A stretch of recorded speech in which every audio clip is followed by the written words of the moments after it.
Кремль готовит еще одно наступление. До его начала остались недели, возможно, дни.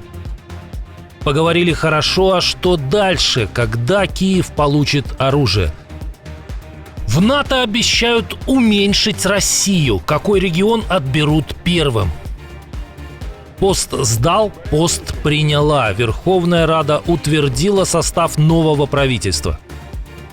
Исторический договор. Как Путин укрепляет НАТО. И многое другое. Самые важные и срочные новости, эксклюзивные подробности вы смотрите информационный выпуск «Нехта». Оперативно о событиях в Украине, России, Беларуси и мире. Раньше и понятнее других. Все, что нужно знать сегодня. Россия готовится к мощному наступлению. Путин собирается бросить в бой 160 тысяч солдат, которых стягивают к линии фронта, сообщает CNN. Новое наступление может начаться через несколько дней, максимум недель. Авторы цитируют американского аналитика Кира Джайлса из Chatham House. Срок в 50 дней дает России достаточно времени, чтобы разработать свой альтернативный план и в очередной раз перехитрить Вашингтон с помощью дипломатического хода, на который Трамп вполне возможно с готовностью согласится. Последнее продление Трампом предполагаемых сроков для Путина продлевает страдания Украины на тот же произвольный срок. Похоже, Кремль настроен использовать каждый момент, пока Вашингтон и Брюссель еще не приняли решение о новых санкциях. Вопрос лишь в том, насколько эффективно удастся противостоять этому натиску Украине и ее союзникам. Авторы CNN делают вывод. За последние 2 недели Россия осуществила незначительное, но важное продвижение, позволяющее ее силам приблизиться к возможному окружению украинских подразделений в 3 ключевых городах – Покровске, Константиновке и Купянске. Как можно быстрее такое обещание делают в НАТО относительно доставки систем Patriot в Украину. Об этом на конференции в Висбадене заявил генерал-лейтенант Алексус Гринкевич, недавно занявший пост главнокомандующего Объединенными вооруженными силами Альянса в Европе. Мы очень тесно сотрудничаем с немцами по передаче Patriot. Указание, которое я получил, заключается в том, чтобы сделать это как можно скорее. В следующую среду под председательством Гринкевича в штаб-квартире НАТО в Бельгии пройдет встреча представителей стран Альянса, у которых есть системы Patriot, и доноров Украины. Госсекретарь Марко Рубио только что говорил о находящихся в Европе военных средствах, которые могут быть доставлены быстрее, чем что-то от производителя. Но производителя можно использовать, чтобы заместить комплексы, которые передают другие. Европейские страны могут купить американское оружие для передачи Украине или отправить ей свое, а взамен затем приобрести американское, заявил Трамп и Марк Рютте на встрече в понедельник. По словам источников New York Times, почти все оружие, среди которого системы Patriot, ракеты и боеприпасы, может быть отправлено в Украину немедленно. Медведев предлагает бить первым. Бывший президент России призвал наносить превентивные удары по странам НАТО. На этот раз не в Телеграм, а в интервью ТАСС. У него, Запада, в крови до сих пор бродит не только вероломство, но и больное, сильно устаревшее представление о собственном превосходстве. И нам надо вести себя соответственно, отвечать по полной программе, а понадобится и наносить превентивные удары. В своего рода заочную дискуссию с Медведевым вступил командующий сухопутными силами США в Европе и Африке. Генерал Кристофер Донахью рассказал, что в случае нападения Москвы на Альянс Россия лишится как минимум одного региона. Калининградская область имеет ширину порядка 75 километров и окружена территорией стран НАТО. Сегодня наши силы и союзники обладают возможностями, чтобы стереть этот анклав с лица земли быстрее, чем когда-либо прежде.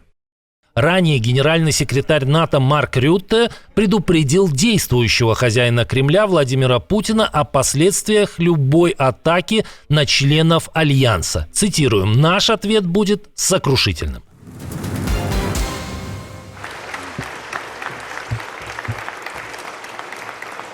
Вторая женщина в истории независимой Украины и вторая Юлия. Верховная Рада проголосовала за назначение Юлии Свириденко на пост главы правительства. За 262, Рішення прийнято. Ранее обойти мужчин и занять такой пост получилось только у Юлии Тимошенко. 39-летняя уроженка Чернигова Свериденко свободно владеет английским и китайским. Ранее она занимала должность вице-премьера и министра економіки. Наше завдання – дати українцям всі можливі інструменти для того, щоб захистити незалежність та життя України.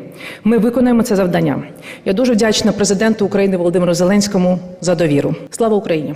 Недавний премьер Денис Шмыгаль останется в новом составе правительства. Он возглавит Министерство обороны. Сохранил свой пост шеф украинской дипломатии Андрей Сибига. А вот Дипкорпус ждут крупные перестановки. Владимир Зеленский анонсировал замену 20 послов.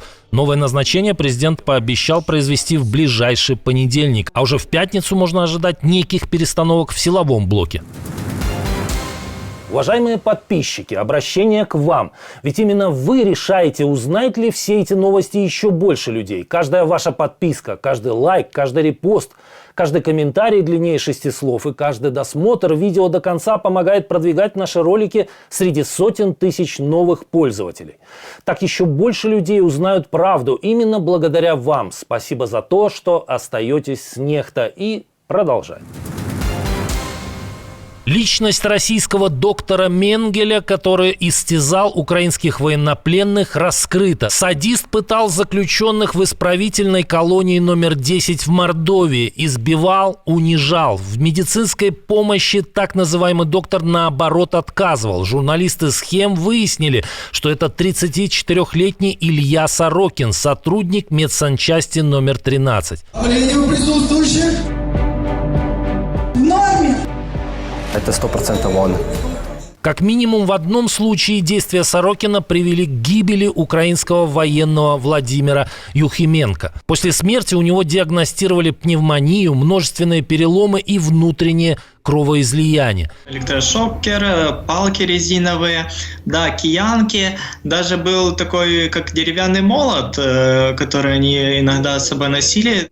Более 150 бывших пленных опознали садиста и рассказали о пытках. Было такое, что душили мусорным пакетом, там чуть ли не до потери сознания. Пытаешься руками снять этот пакет, тебя бьют по рукам, бьют шокером. Через мордовскую ИК-10 с 2022 по 2025 год прошли не менее 177 украинских военнопленных.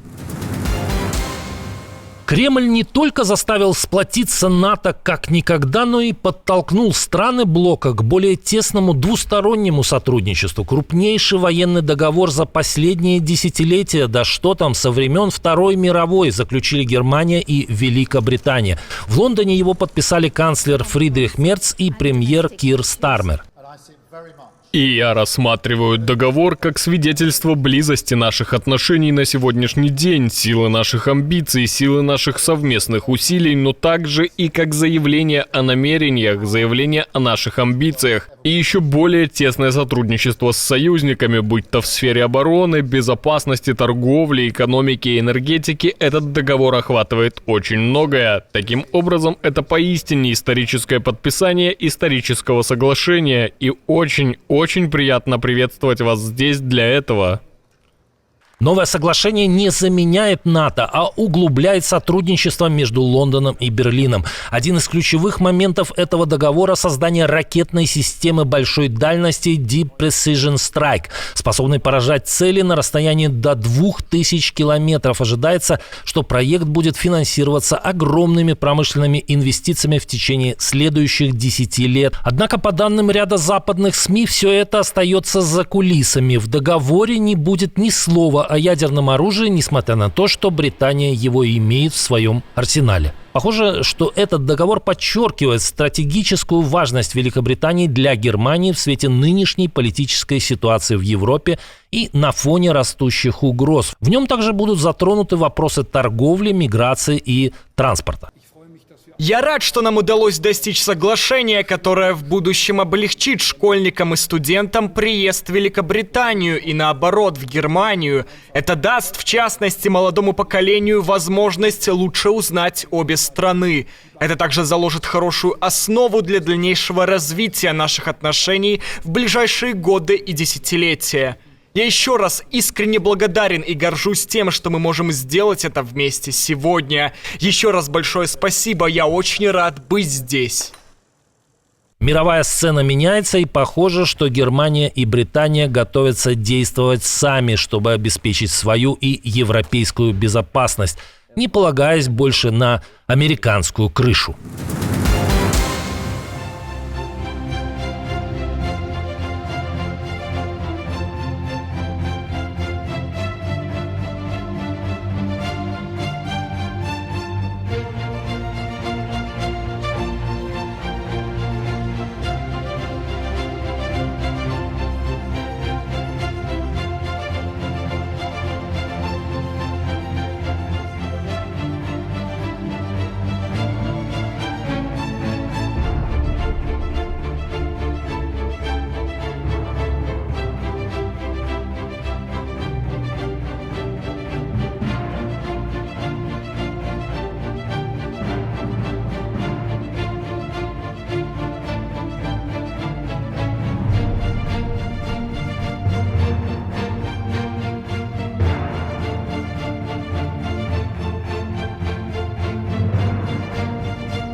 Отдельное спасибо, что досмотрели до конца. Спасибо за ваше доверие. Жду развернутых комментариев, лайков и репостов. Это важно, чтобы нас становилось больше. На этом пока все. До новых встреч и хороших вам новостей.